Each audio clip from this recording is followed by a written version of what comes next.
Duro de Grabar, un podcast sobre locución, doblaje, locución comercial, publicidad, mercado de las voces. Soy Samuel Guajardo, desde Santiago de Chile. Hoy vamos a conocer el mercado de la locución comercial en Uruguay. Conversé con Daniel Echegorri, locutor con más de 30 años de trayectoria y expresidente en varios periodos de ALPU, Asociación de Locutores Profesionales del Uruguay. La experiencia de ALPU es, a mi juicio, una de las más interesantes de la región. Vía Zoom, Santiago, Montevideo. Daniel Echegorri. Daniel, ¿qué es ALPU? ALPU es la Asociación de Locutores Profesionales del Uruguay. Y hago una pequeña aclaración porque la mayoría de la gente cree, al igual que sucede en muchos países, que esto se trata de un sindicato, y en realidad no lo es. A diferencia de, por ejemplo, lo que sucede en Argentina, que la SAL, o ahora llamada SALCO, que es la Sociedad Argentina de Locutores, es estrictamente un sindicato. En el caso nuestro, no. Primero que nada porque los socios de ALPU, los locutores que están en ALPU, están en carácter de trabajadores independientes. Puede haber algún caso en el cual exista alguna relación de dependencia, pero en definitiva no es el típico sindicato de que, los locutores que trabajan en una radio se afilian a ALPU para tener sus derechos. No, esto es algo completamente distinto. Somos locutores independientes, fundamentalmente que nos movemos en el ámbito publicitario y que la relación es de igual a igual, tanto con agencias, productoras o clientes. Nos animamos, dimos el salto y fundamos ALPU. Y ahí sí, con estatutos, una organización y una estructura jurídico y gremial, no, pero sí empresarial, que nos permitía facturarle a las agencias, que es un requisito que las agencias necesitan, porque los tipos te dicen, hiciste la grabación, necesito que me hagas la factura porque yo se la tengo que presentar al cliente para que el cliente me pague. Sin factura no hay trabajo, no existís. Entonces creamos la empresa y empezamos a trabajar de esa manera, a hacer facturas que además van acompañadas de un contrato. Y ese creo que es el punto más fuerte que tiene nuestra organización. Cuando el locutor es llamado para una grabación, va con su libretita de contratos, hace la grabación, quedaron todos conformes con lo que se pedía. Perfecto, contame esto, dónde va a salir, por cuánto tiempo. Llenamos el contrato, lo firma el locutor, lo firma el encargado de la agencia y listo. Ese contrato se entrega a ALPU y en ALPU tenemos un estudio contable que se encarga de la gestión de cobro. Hoy por hoy lo que hacemos la grabación a distancia, el estudio la recibe, edita, le manda todo a la agencia da el ok, y entonces una vez que está aprobado la grabación, yo le envío a la agencia el contrato. Ellos no necesariamente lo tienen por qué firmar, si lo firman mejor, pero simplemente devolviéndonos el correo diciendo ok, ya es suficiente para dar la aprobación de que están de acuerdo con las condiciones del contrato. Explícame la mecánica de los precios, cómo se negocia, si acaso todos los que están asociados a ALPU cobran exactamente lo mismo. En primer lugar, los precios de ALPU los fija ALPU. O sea, somos los socios que se reúnen. Obviamente que hay una comisión de tarifas que generalmente está atenta a los cambios y a las sugerencias, ya sea por parte de los socios, como así también sugerencias que a veces llegan por parte de las agencias y las productoras. Entonces, a partir de allí se establecen los valores y eso, en ese caso, no hay vuelta. Son los locutores los que ALPU quien define los precios. Después se verá si el mercado termina entendiendo de que si los precios son altos o bajos. Por ejemplo, nosotros ahora, a partir de este 2022, aumentamos precios en pesos que teníamos fijados ya hacía 3 años y medio sin cambiar. En determinado momento, los propios locutores entendimos de que el mercado y la situación económica estaban mostrando que nuestros precios estaban sobrepasados. Como medida para acercarnos al mercado, mantuvimos los precios. Primero fue por 6 meses, luego por 1 año, luego por 1 año y medio, por 2. Normalmente los precios de ALPU se fijaban sistemáticamente cada 6 meses. Cada 6 meses se revisaban y se ajustaban por IPC, por la inflación. En aquel momento, hace 3 años, entendimos que lo conveniente era mantener los precios y los fuimos manteniendo hasta 3 años. Y bueno, y ahora en este 2022 la asociación decidió hacer un ajuste de acuerdo a la inflación del último año. ¿Hay diferencias de tarifas entre locutores nuevos y locutores con experiencia? En Alpo existen dos tarifas, la tarifa del locutor profesional y la tarifa del locutor novel. El locutor novel es el locutor que recién ingresó a la asociación, que tiene poca experiencia, que recién está comenzando en su carrera, y entonces una manera para incentivar su inserción en el mercado laboral es que ellos, los locutores noveles, están permitidos a cobrar la mitad del arancel en sus primeros 6 trabajos. Pero además es una opción, no es que esté obligado. El locutor novel está facultado para cobrar la mitad del arancel, pero no está obligado. Los estudios de sonido no juegan acá. A diferencia de lo que ocurre con otros mercados, como por ejemplo México, que me consta, donde los estudios de grabación son productoras de audio y también a veces de video, y son ellos los que terminan pagando, o sea, el cliente o la agencia le paga directo al estudio, el estudio contrata al locutor y después termina pagándole. No es lo que ocurre en Uruguay. En Uruguay la relación es entre la agencia y el locutor, o entre el cliente y el locutor. Podría ocurrir en alguna situación la productora de video y el locutor. Y digo esto por lo siguiente, porque en realidad, y siempre nosotros cuando excepcionalmente una productora de video o un estudio de grabación alguna vez ha ocurrido que ha pagado, siempre les advertimos lo siguiente: si tú firmas el contrato, mañana cuando este contrato haya que renovarlo porque sigan utilizando la pieza, yo te lo voy a reclamar a ti, no al cliente, porque firmé contrato contigo. Pensalo muy bien, porque esto es una obligación que vas a tener por la que responder. De la misma forma, desde el punto de vista del pago, porque acá es como que si es el estudio de grabación, es un eslabón más en la cadena. El cliente le paga a la agencia le paga al estudio de grabación, el estudio de grabación le va a pagar al locutor. Y nosotros en Alpu, por contrato, establecemos de que el contrato se paga a los 30 días. Somos algo flexible, podemos entender de que el pago se pueda realizar a los 60 días, pero ya a partir de los 60 días las cosas se empiezan a complicar. Y entonces es donde empezamos a tomar otro tipo de medidas. ¿Medidas como multa? Bueno, a ver, en el contrato estaba establecido de que si contrato no se paga en fecha, a partir de allí, sin más trámite, sin necesidad de trámite judicial alguno, el contratante entra en mora de pleno derecho, con lo cual se activa un porcentaje al cual nosotros tendríamos derecho a cobrar. Obviamente que esto rara vez se cumple, porque siempre terminamos pactando antes. Porque si no, la forma de cobrar sería hacer un juicio, eso lleva tiempo y además lleva costos. Pero es como una medida de presión de, bueno, mira, si tú no pagas en fecha, tenés que tener claro de que acá el contrato me ampara a que yo te cobre recargos. En Uruguay, cualquier persona puede grabar, te pongo los siguientes casos: un ingeniero de sonido de un estudio, un creativo de una agencia de publicidad o cualquier hijo de vecino que alguien considere que tiene buena voz. E incluso que no tenga buena voz también. También se da. En realidad, esta no es una actividad que está regulada. No existe el título de locutor profesional. No hay acreditación. No hay acreditación en Uruguay. No hay acreditación ya. Y tampoco hay colegiatura. ¿Esto qué quiere decir? No hay la obligación de que para la voz de una pieza tenés que utilizar locutores con título o certificación. No. Aquí puede grabar cualquiera. ¿Y graba cualquiera? Y muchas veces graba cualquiera. O sea, la gente de la agencia o el que filmó el comercial o el señor ingeniero de sonido, ¿graban también? Sí, también graban.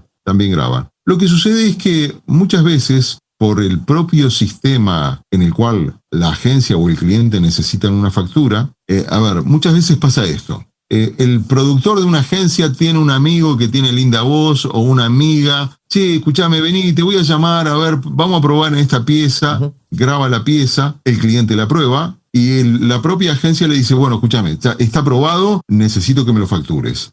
Pero yo no tengo factura, yo no me dedico a esto. Bueno, entonces, ¿sabes qué? Andá a Alpu y pedí que te afilien. Y entonces ahí vas a poder facturar por Alpu. Más allá de eso, también hay que decir esto, ¿no? En Alpu no están todos los locutores, pero sí están la gran mayoría y están los que más trabajan, y eso es lo que hace que la asociación tenga respeto en el mercado. Hay locutores que no quieren estar en Alpu y no están, y trabajan por su cuenta, y tienen su empresa y facturan, y les irá bien o mal. Yo creo que cuando uno trabaja de manera individual, también se somete a este mercado que es un poco salvaje y en el cual, si la agencia no te paga, por más que le hayas hecho firmar un contrato, estás a la buena de Dios, porque si tú te peleas con la agencia, lo único que vas a lograr es que la agencia se enoje contigo y no te llame más. Ahora, si yo estoy en Alpu, primero que nada, yo no me peleo con la agencia, porque yo con la agencia no discuto de plata. Yo con la agencia lo único que hago es ir a grabar y hacer que me firmen el contrato. Después, si pagaron en fecha, si no pagaron, no es mi tema. De eso se encarga Alpu. Alpu se encarga de la gestión de cobro y de pagarme a mí. Entonces, si mañana hay una agencia que me debe plata, yo no voy a hablar de plata con ellos. Seguramente me llamen, che, Daniel, mirá, Alpu está tras mío por un contrato. Escuchame, ¿cómo podemos arreglar? Y yo no sé, digo, ya, esto no depende de mí, tenés que arreglar con Alpu. ¿Podríamos decir que Alpu funciona como una agencia de talentos? No es una agencia. Alpu no es una agencia, por más que pueda tener cierta similitud en algunos aspectos. En primer lugar, yo entiendo por agencia de talentos alguien en la cual una agencia de publicidad, una productora, un cliente acude a nosotros buscando una voz de determinadas características, y yo a Alpu le digo, bueno, mira, dentro de esas características te sugiero a fulano, mengano y sultano. Eso Alpu no lo hace. Lo que sí hace Alpu es, como empresa, le aporta al socio, al locutor, le aporta un contrato que le da derechos y además le da el servicio de la gestión de cobro y de la defensa legal si fuese necesario. Y además, desde el punto de vista promocional, Alpu tiene su página web donde cada socio puede tener su espacio y donde sube sus demos y donde, es como una vitrina donde muchas agencias, clientes, productoras a veces recurren a la página de Alpu para buscar nuevos talentos.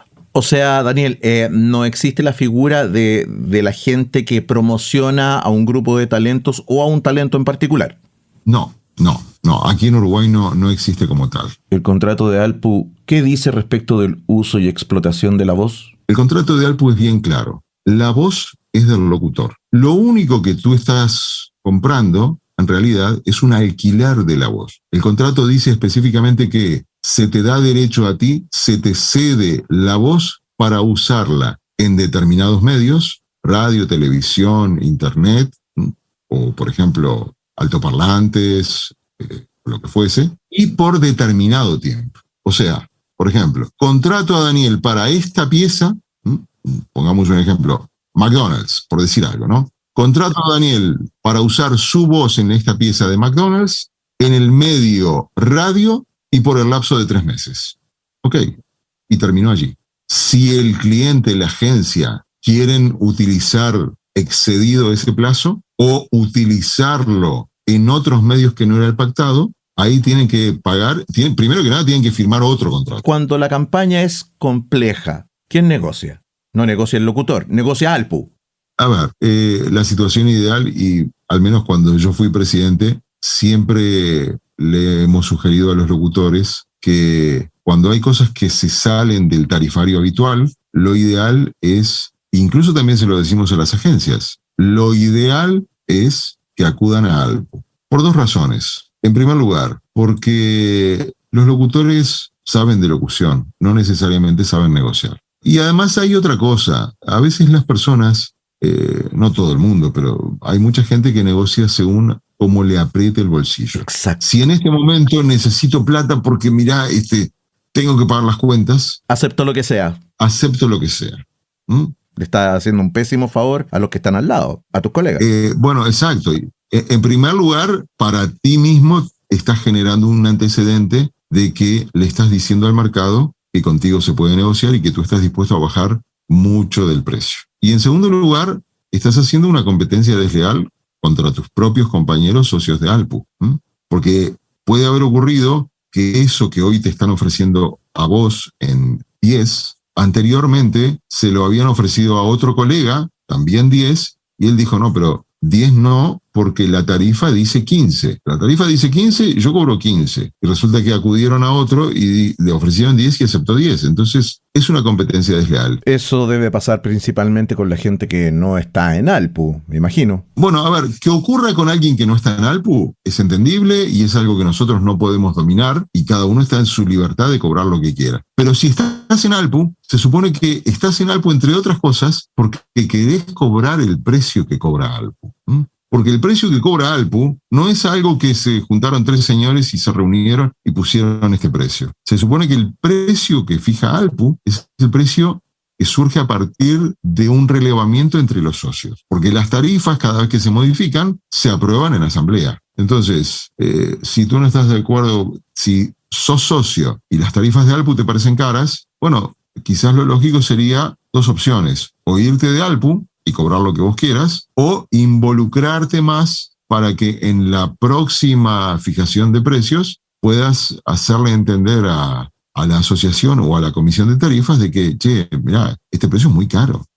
Y bueno, y se verá. Y además hay otra cosa, también actuar de esa forma genera una mala imagen para Alpu, porque, y en alguna ocasión nos ha pasado, de que una agencia diga, no, pero escúchame, ¿por qué me querés cobrar 15 si yo la vez pasada arreglé con este locutor en 10? Entonces, para tratar de que haya una consistencia y de que la competencia sea real, que la competencia sea por calidad y no por precio, es que sugerimos a los locutores que en el caso de tarifas que exceden lo común del tarifario, lo lógico es consultar con Alpu para que Alpu los asesore. ¿Han pillado gente negociando por fuera? Bueno, sí, ha pasado. Y generalmente pasa con campañas gordas o grandes. Uh-huh. Y también ha pasado que locutores que se han sentido afectados han reclamado. Y realmente pone a Alpu en una situación complicada. En alguna oportunidad se ha expulsado a algún socio. En realidad no se lo llegó a expulsar, pero bueno, se lo empezó a presionar de tal manera. Se lo invitó a salir. En realidad no, se le marcaron las reglas de tal manera de que se sintió tan presionado que terminó renunciando. A ver, también quiero decir esto, ¿no? Como este trabajo es individual y por más que exista una tarifa, siempre hay un margen en el cual el locutor está abierto a poder hacer trampa. Por ejemplo, supongamos que por un video cobras 100 y por 5 videos fueran 500. No funciona así la tarifa, pero pongámoslo para que se entienda. Un video son 100 y 5 videos son 500. ¿Ok? Uh-huh. Viene la agencia y me dice, mira, tengo 5 videos, pero solamente puedo pagar 400. Y el locutor dice, y ha pasado, y a veces es difícil de comprobar, que dice, bueno, está bien, yo lo hago por 400. Y entonces en el contrato, yo pongo en lugar de 5 videos, pongo 4. Entonces, a los efectos del contrato, yo miro y dice 4 piezas de TV, 400 pesos. Ok, está perfecto, pero en realidad se grabaron 5. Entonces, significa que Alpu tendría que tener una comisión de contralor para estar viendo la televisión todos los días para ver si efectivamente esta campaña que se declararon con 4 piezas son 4 o son 5. Claro, porque el día de mañana justamente se renueva la número 5 y ¿cómo la cobras si no aparece en el contrato? Claro. En algún caso se formó una comisión de ese tipo, obviamente que requiere de recursos humanos que estén mirando la televisión y controlando. Y en aquel momento yo recuerdo que se le había dicho a los locutores que esta comisión, el principal objetivo no era controlarlos a ellos, sino controlar a las agencias. ¿Por qué? Y bueno, porque también era cierto, ¿no? Porque a veces sucede que yo no miro televisión todos los días, o de repente no puedo mirar la televisión en distintos horarios. Y entonces, si alguien lo mira por mí, puede detectar de que hay una pieza mía que está vencida y que la están utilizando. Y entonces, ese era el principal cometido de la comisión. Bueno, chequear piezas que que estén al aire y revisar a ver si están vencidas. Duró un rato, me imagino, se volvieron un poco locos. No, funcionó. Lo que pasa es que, claro, implica mucho esfuerzo de la gente, a veces se van rotando. Bueno, esta semana yo miro el canal 4, vos mirás el canal 10, yo escucho tal radio, tal otra. Yo me volvería loco. Claro. Aunque fuera un voluntariado, me lo pagaran. Pero en ese contexto, cuando existía la comisión, se encontraban de las dos cosas. De piezas que se estaban utilizando y estaban vencidas, y se le avisaba al locutor, y el locutor agradecido porque, che, gracias, la verdad, esto me permite hacer la renovación del contrato. Y también se encontraron casos de, che, bueno, pero para un poquito. Vos en el contrato pusiste que grabaste 4 piezas y al aire hay 5. Hay una que no la declaraste. A ver, la naturaleza humana es así. Cuando la gente está dispuesta a hacer trampa, por más que uno trate de controlarlo, es lo mismo que el fisco, ¿no? La DGI se llama acá, la Dirección General Impositiva. No pueden controlar uno por uno a todos los contribuyentes. No, en ninguna parte. Bueno, y todos estamos tentados de, si no me descubren, bueno, voy a tratar de evadir, o dicho de otra forma, que las personas traten de pagar lo menos posible. Eso en cuanto a evadir impuestos, pero no a hacerte un daño a vos mismo para obtener un trabajo, o hacerle un daño a otro compitiendo deslealmente. Sí. Yo siempre digo, loco, si estás en Alpu, respetá la tarifa, respetate vos mismo y respetá a tus colegas. ¿No lo querés hacer porque entendés de que con estos precios vos no podés trabajar? No hay ningún problema. Nadie te obliga a estar en Alpu. Salí de Alpu y cobrá lo que vos quieras. Cuéntame de las regulaciones que existen estatalmente y de la relación que ustedes tienen con la SAL, la Sociedad Argentina de Locutores. La única regulación que tiene Uruguay a nivel de locución o de artistas tiene que ver con las empresas públicas. Empresas públicas o organismos del Estado, por ejemplo, el Ministerio de Turismo o la UTE, que es la empresa de energía eléctrica del Uruguay, o la compañía telefónica estatal, que se llama Antel. Bueno, en esos casos, todo, el locutor, los actores, la banda de sonido, todo tiene que ser hecho por uruguayos. Eso está bien, encuentro yo. Eso está bien. Nosotros hemos tenido, me ha tocado a mí siendo presidente tener algunos chisporroteos con las autoridades, los ministros del momento, porque habían hecho una campaña del Ministerio de Turismo con voces extranjeras, concretamente con locutores argentinos y actores argentinos. Entonces nosotros pedimos una reunión, les explicamos, les mostramos la ley. Bueno, pero ¿y ustedes qué quieren? Que se respete la ley. Exacto. Bueno, pero esta campaña ya está grabada. Bueno, grábenla de vuelta. Y bueno, tire y afloje y ir a esas reuniones con la abogada y bueno, mantener la firmeza y bueno, y al final logramos. Bueno, pero lo que pasa es que nosotros tenemos un problema porque en Argentina los locutores uruguayos no pueden entrar. No, eso no es así. Lo que dice la ley argentina es que para salir en una campaña en Argentina hay que tener título habilitante y ser agremiados. Nosotros tenemos socios que cumplen con eso. Y bueno, y al final terminaron grabando con locutores uruguayos, claro. Exacto. Lo conversamos hace muchos años. El caso chileno, mercado desregulado, donde cualquiera puede grabar, donde si es que te pagan las renovaciones, y donde además cada intento de organizarse siempre termina en una organización, como dice un amigo, cucharita, o sea, que no corta ni pincha. Yo no lo llamaría desregulado. Yo creo que lo que está sucediendo y el gran problema, esto lo conversamos en el año 2010, cuando nos conocimos en un encuentro, cuando tuve la oportunidad de ir a Chile. Yo creo que el gran problema que existe empieza por los propios locutores chilenos. Si en Uruguay, a través de Alpu, logramos grandes cosas, como por ejemplo, y que a mí me parece fundamental, es el contrato de Alpu no se discute, no se discute, el contrato se firma y punto. No porque yo quiero cambiar esta cláusula, ha pasado alguna vez, incluso de algún ente público, un ministerio, o mira, no, esta cláusula yo la quiero cambiar. No, la cláusula no se cambia. Mire, esto es así, usted quiere comprar, yo quiero vender. Yo pongo las condiciones, son estas. Es la letra del contrato, esto no se cambia. Listo. Si usted quiere contratar a este locutor que es socio de Alpu, tiene que firmar estas condiciones. Punto. No, yo no quiero pagar renovaciones. No, es que no entendió, la voz no es suya. Usted alquila la voz por determinado tiempo y para usar en determinado ámbito. La voz es del locutor. Entonces, ¿cómo logramos eso? Logramos a través de que la asociación tiene profesionales muy unidos, los locutores están unidos y que además, más allá de que pueda haber diferencias, ¿no? Pero los locutores los que están en ALPU están unidos y han peleado mucho por defender ese derecho. Y además, a ver, si ALPU fuéramos 5 loquitos, locutores medio pelo, bueno, no tendríamos ninguna incidencia en el mercado. Pero cuando ALPU reúne al 80 o al 90% de los locutores que el mercado utiliza, entonces no hay forma de escapar a esa situación. Este fue un nuevo capítulo de Duro de Grabar, un podcast sobre locución. Accede a nuestras redes sociales a través de durodegrabar.cl. Hasta la próxima. Postproducción de audio. Mira Sonido.